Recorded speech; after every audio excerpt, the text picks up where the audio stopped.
Class के सारे विद्यार्थियों का स्वागत है।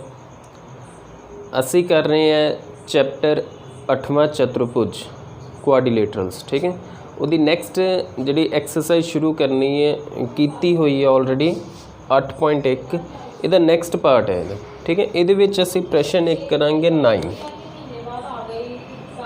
9th क्वेश्चन है साडे को। एक समांतर चतुर्भुज गिवन है ABCD दे विकर्ण BD ते दो बिंदु P ਅਤੇ Q इस प्रकार स्थित हैं ताकि DR बराबर है BQ। मैं इस तरह एक समांतर चतुर्भुज सानू गिवन है, समांतर चतुर्भुज यानी कि पैरेललोग्राम। ठीक है, A B C ते D। हुण इहदा जिहड़ा डायगनल है BD, इत्ते दो पॉइंट्स ने P ते Q इस हिसाब नाल है। इत्थे पॉइंट P है, इत्थे हैगा Q कि आ जरा DP साइड ते BQ साइड की है इक्वल। ठीक है, दर्शाओ कि ट्रायंगल APD कॉन्करेंट है ट्रायंगल CQB दे। हुण इन्हां नूं ज्वाइन कीता, पहलां ते असीं ये प्रूव करना है कि यह जरा ट्रायंगल है साडे को P पॉइंट है, ट्रायंगल APD ए वाला ये कॉन्करेंट है ट्रायंगल CQB दे। हुण कॉन्करेंट वास्ते सानू 3 कंडीशनस की लोड़ पैनी है। ठीक है, फर्स्ट पार्ट है किहड़ा ट्रायंगल कॉन्करेंट यानी कि सरबंग सम करना है APD एंड ट्रायंगल CQB। हुण तुहानूं पता ABCD की है समांतर चतुर्भुज पैरेललोग्राम ते सामने वाली साइड्स की होणगियां बराबर, यानी कि पहली कंडीशन आ गई AD is equal to BC, opposite sides are equal. दूसरी सानूं ये भी गिवन है इस ट्रायंगल दी PD साइड ते इहदी QB या DP is equal to QB। ठीक है, AD BC के बराबर क्यों है? Opposite sides of parallelogram. ठीक है, तो DP ते BQ बराबर क्यों है?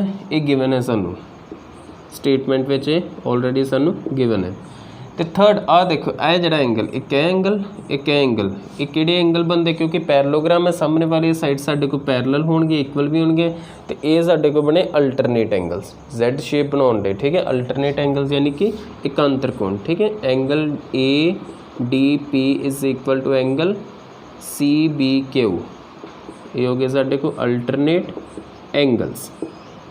Therefore triangle APD is concurrent to triangle CQB ते प्रॉपर्टी लग गई साइड एंगल साइड।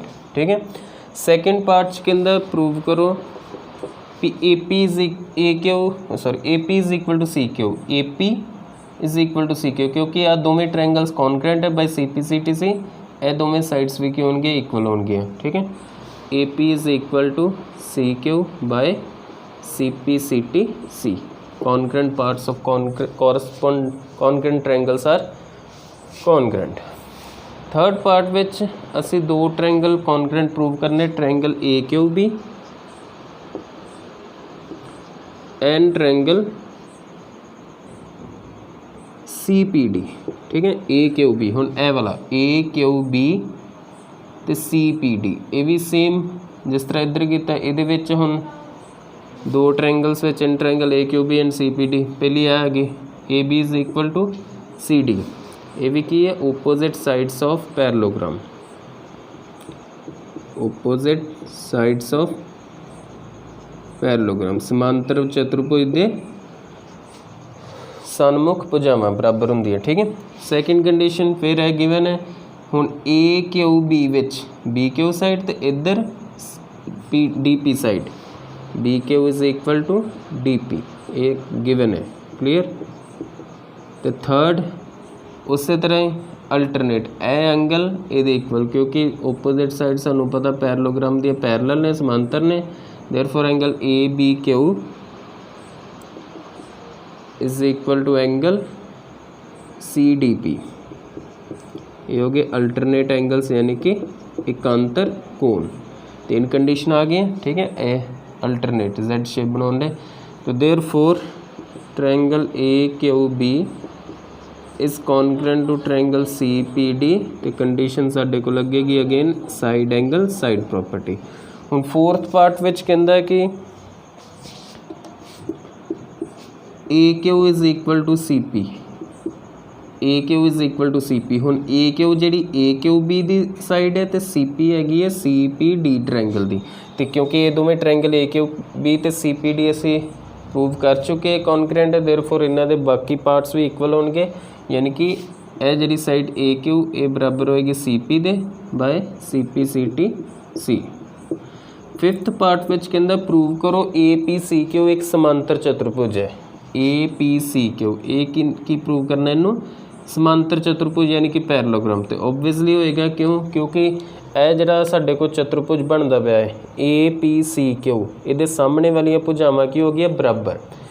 तो जे दोवें जोड़े सामने वाले भुजावां दे बराबर होण तो वो की होएगा समांतर चतुर्भुज होएगा। इत्थे लिख दो because AP is equal to CQ and AQ is equal to CP, ठीक है। इत्थे ही प्रूव करता है कि AP बराबर CQ, तो थर्ड पार्ट में प्रूव किया AQ बराबर CP। तो दे फोर्थ पार्ट में therefore APCQ is a parallelogram, ठीक है। Opposite sides are equal. और नेक्स्ट एक और प्रश्न करते हैं, क्वेश्चन नंबर 12, ठीक है। ये भी इंपॉर्टेंट है क्वेश्चन साडे को।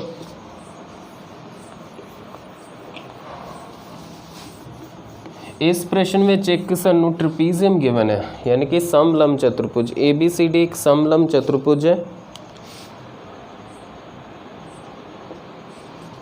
इस तरह। ਹੁਣ ਸਮਲੰਬ ਚਤੁਰਭੁਜ ਤੁਹਾਨੂੰ ਪਤਾ ਕੀ ਹੁੰਦਾ ਹੈ, ਜਿਹਦੀਆਂ ਸਾਹਮਣੇ ਵਾਲੀਆਂ ਭੁਜਾਵਾਂ ਦਾ ਇੱਕ ਜੋੜਾ ਕੀ ਹੋਏ ਸਮਾਂਤਰ ਹੋਏ, ਠੀਕ ਹੈ। ABCD ਸਮਲੰਬ ਚਤੁਰਭੁਜ ਹੈ ਜਿਹਦੇ ਵਿੱਚ AB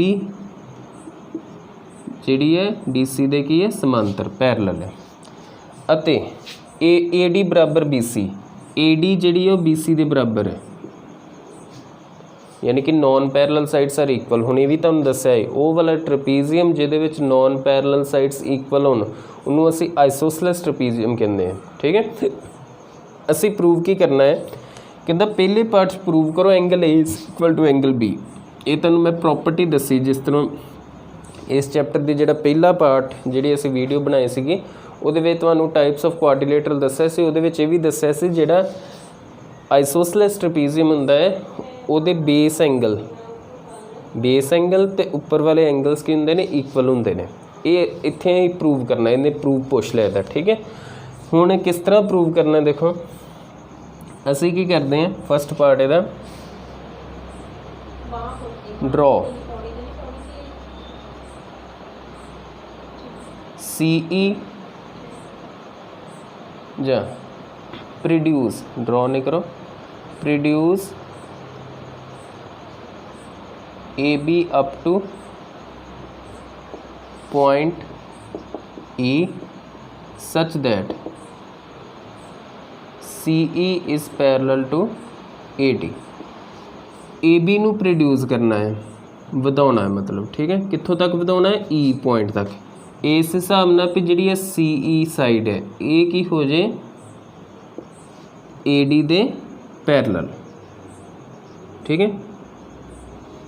एक ही हो जाए AD दे पैरलल। हुण देखो AB जिहड़ी CD दे पैरलल सीगी, कह सकते AE किहदे पैरलल होगी DC दे, ते AD किहदे पैरलल है CE दे। तो इहदा मतलब आ जिहड़ा सारा AECD ए की बन जाएगा साडे को एक पैरलोग्राम बन जाएगा, ठीक है। इत्थे लिखना है also AE is parallel to DC, ठीक है। एक तो आ सी ड्रॉ की CE किहदे पैरलल बनाई AD दे, दूसरी AE जिहड़ी DC दे पैरलल है, तो therefore AECD is a parallelogram. एक ही बन गया साडे को पैरलोग्राम। तो पैरलोग्राम दी सामने वाली भुजावां की हुंदियां ने बराबर, देयरफॉर आ जिहड़ी AD साइड है एक किहदे बराबर होएगी CE दे। AD is equal to CE इनू नंबर पा लो 1। आलसो ये भी सानू गिवन है कि एज क्योंकि आइसोसेलेस ट्रेपेजियम में गिवन है भी नॉन पैरेलल साइड इक्वल है AD जी BC के बराबर है AD is equal to BC। हुण फ्रॉम 1 and 2 CE भी AD के बराबर है तो BC भी AD के बराबर, तो कह सकते BC is equal to CE। ठीक है 1 तो 2 की left side equal it means right side भी की होएगी इक्वल होएगी BC is equal to CE। हुण जे BC ते CE बराबर है इसका मतलब यह जिहड़ा साडे कोल ट्रायंगल है ये की बन जाना फिर आइसोसेलेस ट्रायंगल। ठीक है ये बन जाएगा आइसोसेलेस ट्रायंगल यानी कि सम दोभुजी त्रिभुज। Therefore triangle BCE is isosceles यानी कि सम दोभुजी त्रिभुज। ठीक है तो जे आइसोसेलेस ट्रायंगल है दो साइड्स इक्वल उन्होंने सामने वाले एंगल्स भी इक्वल, इन्हों नंबर पा लो, इनू नंबर कह दो 1 तो इनू 2। इट मीनस एंगल 1 जिहड़ा है वो किहदे इक्वल होएगा angle 2 they. Let it be equation number 3। हुण A angle let it be 3 and 4 अहीं ए दो बराबर प्रूव करने 3 ते 4 ए ते बी। ठीक है हुण क्योंकि AD जिहड़ी CE दे पैरेलल इट मीनस 3 ते 2 3 + 2 it is equal to 180 degree. इन्हां नूं असीं कहने अलाइड एंगल्स संबंधित कोण।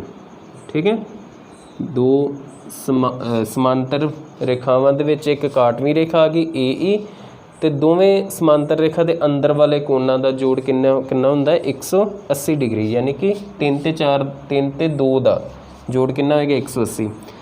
उस तरह ही 4 ते 1 का जोड़ भी किन्ना है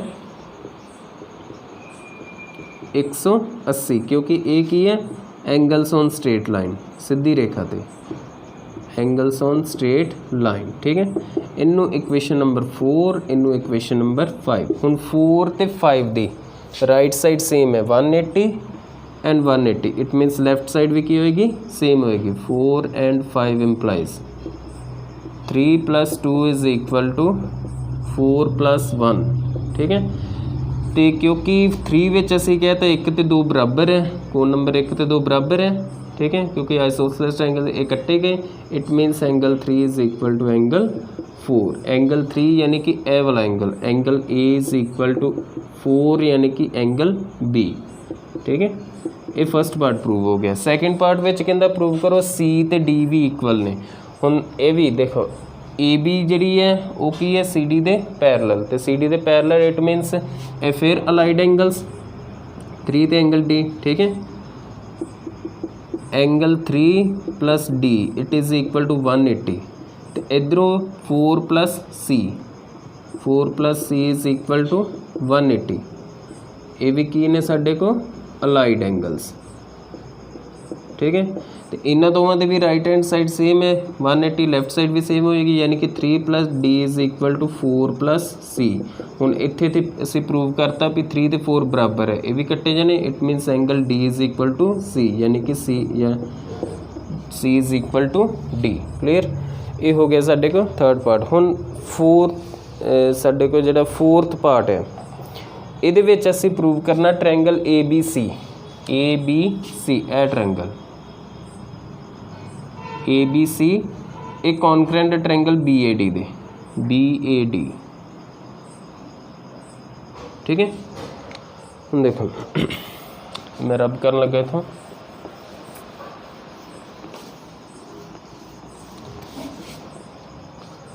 थर्ड पार्ट है दा in triangle ABC and triangle BAD इनू कॉन्करेंट 3 कंडीशन चाहिए। पहला AB साइड कॉमन है दोवां च। ठीक है AB is equal to AB common यानी कि सांझी भुजा।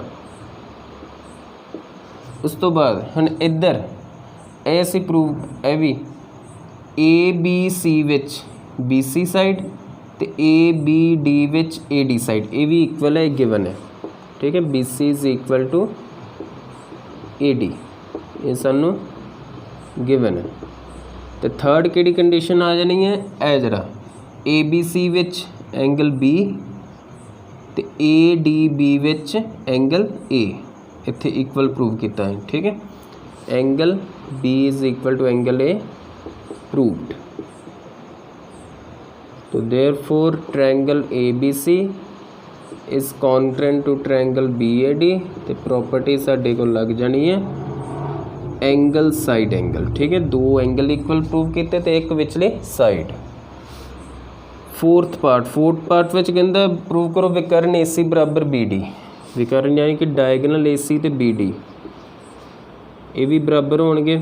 क्यों बराबर होणगे, क्योंकि AC जिहड़ी है वो ABC दी साइड है एक, तो BD डायगनल जिहड़ा है वो ABD दी साइड है। तो दोवें ट्रायंगल्स की असीं करते हैं कॉन्ग्रुएंट। तो कॉन्ग्रुएंट करते इट मीनस ये जिहड़ा है साडे को दोवें डायगनल्स भी की होणगे बराबर होणगे। ठीक है, बाय CPCT-C। ये सीगी तुहाडी अभ्यास 8.1। जे कोई डाउट है कमेंट विच दसो, क्वेश्चन नंबर उहदे वीडियो बना के अपलोड की जाएगी। क्लीयर, धन्यवाद सारिਆਂ ਦਾ।